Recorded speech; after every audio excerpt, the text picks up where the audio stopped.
Depuis que le président Mobutu a quitté le pouvoir, depuis qu'il a quitté ce monde, je n'ai jamais rien écrit ni dit qui puisse trahir ceux qui ont écrit, ceux qui ont dit ce qu'ils ont dit. On assume la responsabilité. Vous voulez parler de M. Ngwanda? Je ne cite personne. Je dis simplement qu'il était prématuré. Et il faut qu'après sa mort, il y ait une sorte de décantation. Chacun a ses raisons. Mais la responsabilité de la gestion de la Deuxième République est collective. Il en était le chef, il en était le promoteur, il en était l'initiateur, mais tous ont œuvré. Peut-être que dans sa politique de diviser pour mieux régner, il a parfois opposé les uns, antagonisé les autres, mais ce fut un chef généreux, attentif, ce fut un vrai chef. Quelle est la part de Kengo dans la déconfiture de la Deuxième République? Franchement. Franchement, la responsabilité de chaque homme politique de la Deuxième République est à la mesure des fonctions qu'il a exercées. J'ai été Premier ministre au moment de la débâcle. J'assume la responsabilité de cette époque-là, bien que je n'ai pas été chef de guerre. Vous connaissez ce pays, vous l'avez servi, il vous a apporté ce qu'il vous a apporté, c'est-à-dire plus de joie que des peines apparemment. Aujourd'hui, avec le recul, qu'est-ce que vous regrettez de n'avoir pas fait? Qu'est-ce que, si c'était à recommencer, si l'occasion vous était présentée, qu'est-ce que vous auriez voulu réaliser? J'aurais bien voulu que le président Mobutu me laisse poursuivre le programme d'ajustement structurel qui a été initié avec le Fonds monétaire et la Banque mondiale en 1982, en même temps que le Ghana. Le Ghana aujourd'hui est une fenêtre de prospérité. Mais nous, on ne mange pas la rigueur, on ne mange pas les félicitations du Fonds monétaire. Nous avons arrêté brutalement le programme d'ajustement structurel alors que la Banque mondiale était venue le 29 octobre 1986 pour un programme triennal de 3 milliards de dollars à raison d'1 milliard par an. Un pays avec autant de potentialités, avec la matière grise qu'on lui reconnaît. Il aurait été aujourd'hui un pays de cocagne où coule le lait et le miel. Aujourd'hui, il est la risée de tout le monde. Il est pauvre. Pauvre alors qu'il est en même temps un scandale géologique. Il n'a jamais été que pauvre. Hein? Il n'a été que pauvre parce que nous avons de très bonnes initiatives, nous prenons de très bonnes décisions, mais nous ne poursuivons pas. Nous ne voulons pas que la réussite se place dans la durée. Nous voulons l'instantané, l'immédiat. Non, il faut donner au temps le temps. Cette réaction du maréchal Mobutu, apparemment, vous avez fait très très mal, puisque même lors de notre première interview l'année dernière, vous êtes revenu sur ces mêmes propos. C'était de la démagogie de sa part? Non, oui, hein, quand même.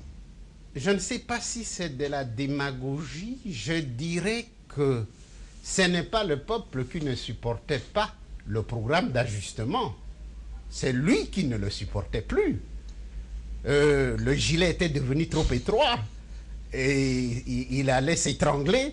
Et c'est pourquoi il a voulu qu'on ouvre un peu le van pour qu'il puisse mieux respirer. Ouais. À un moment, le maréchal Mobutu dans une sorte de boutade, lance, même le Premier ministre, avec son salaire, n'arrive pas à tenir. Est-ce vrai que M. Kengo n'arrivait pas à tenir avec ce qui lui était alloué? Puisque c'est lui qui le disait.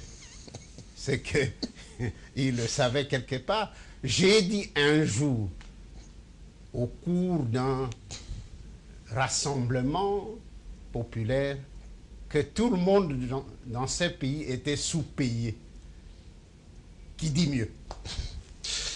Alors, quels sont les défis, M. Kengo, que la République démocratique du Congo peut être en mesure de relever, disons, dans les 5 prochaines années, sur plusieurs plans?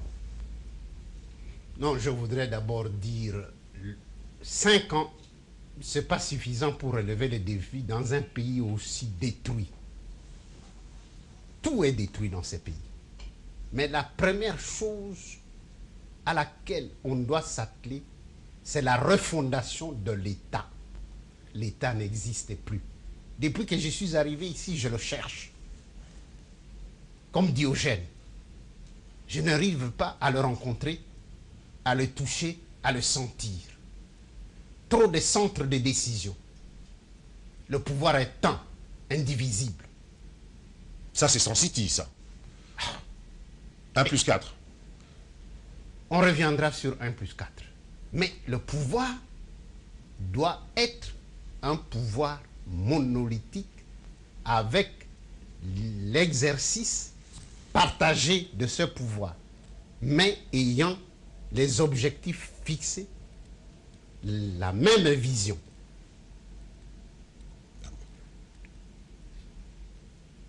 La Troisième République devra être la République des institutions fortes et pas des institutions des hommes forts.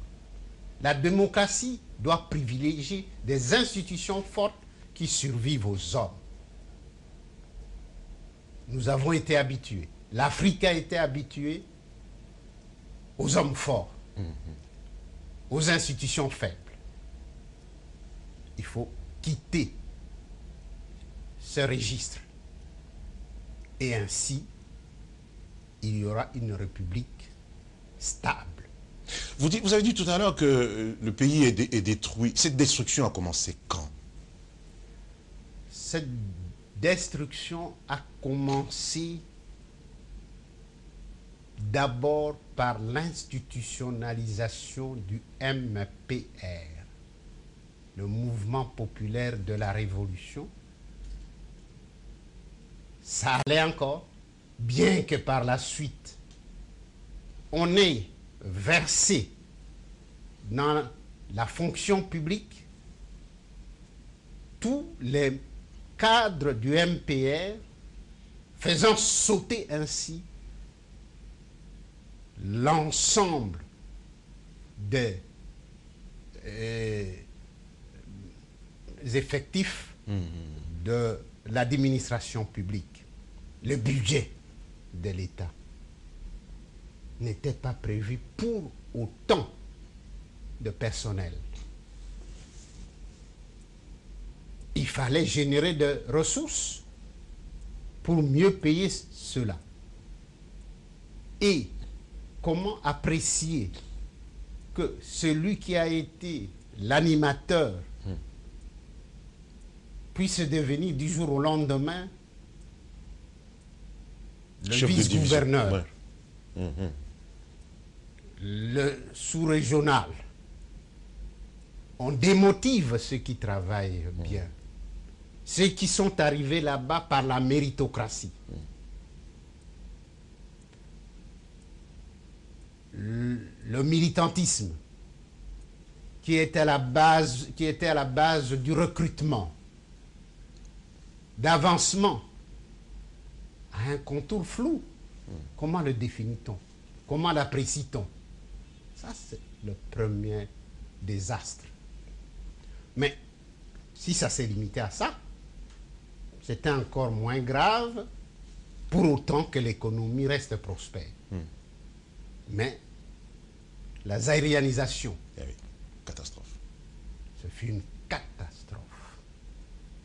Ceux qui n'avaient ni la vocation, ni la compétence, ont été portés immédiatement à la tête des entreprises et ont fait de ces entreprises ce que nous déplorons aujourd'hui. Et comme l'investisseur est un gibier peureux, il n'est plus revenu et il ne revient pas encore. Il faut le rassurer. Il faut le rassurer juridiquement et judiciairement. Nous ne pourrions jamais recréer le foyer de richesse dans ce pays pour donner de l'emploi, pour accroître le produit intérieur brut, si nous ne rassurons pas l'investisseur, quel qu'il soit étranger ou national. C'est lui qui met son argent, ne le met pas en philanthrope, en homme d'affaires. Et si nous n'arrivons pas à comprendre cela, aucun investisseur ne viendra ici. Et même s'il vient, il vient pour tout de suite tirer profit et partir. Or, nous voulons développer ce pays. Ce pays est ce qu'il est, avec les ressources qu'il a. Il entend qu'on mette ces ressources en valeur pour que le fils et les fils de ce pays puissent en profiter, avoir un visage souriant, les enfants qui partent à l'école puissent partir gaiement. Un pays où il fait bon vivre.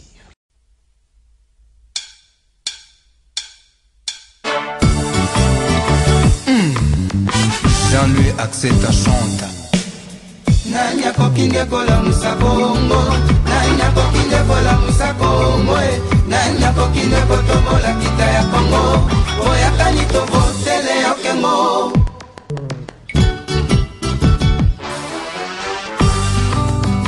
La main, peuple congolais, boya to simbana il nous fait la force, peuple congolais, boya to sangana to vote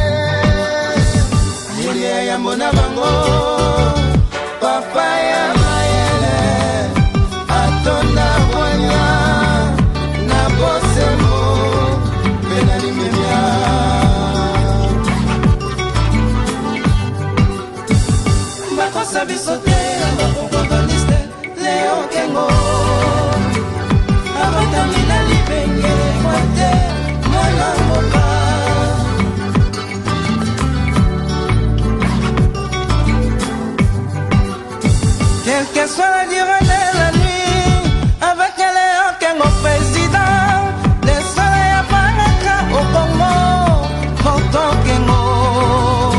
Nanya kokine kola musa Congo, nanya kokine kola musa Congo, nanya kokine kotomola kita ya Congo, moya kanito vote Léon Kengo.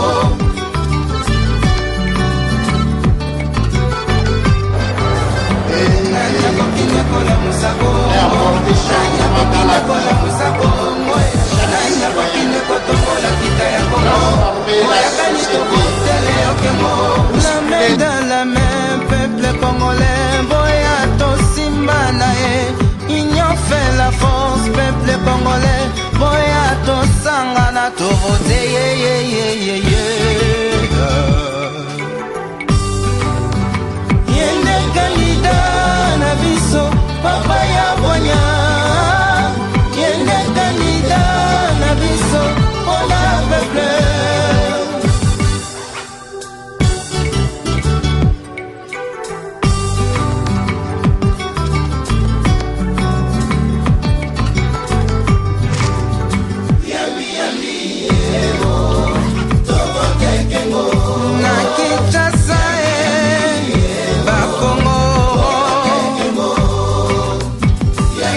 votre candidat, je compte sur le soutien de tous les Congolais.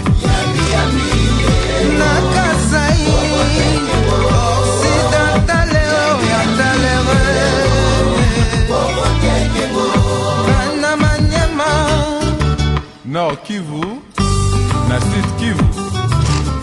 Province orientale.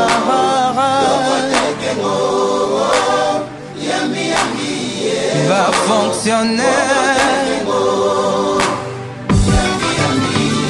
Va mama ya Zanoro. Va taximène. Va étudiant.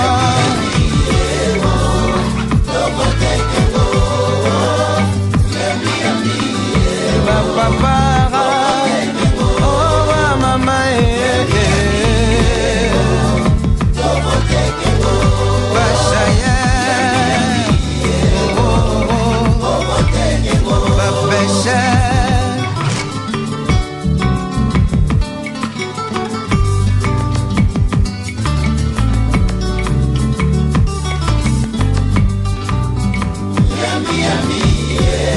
Commerçant.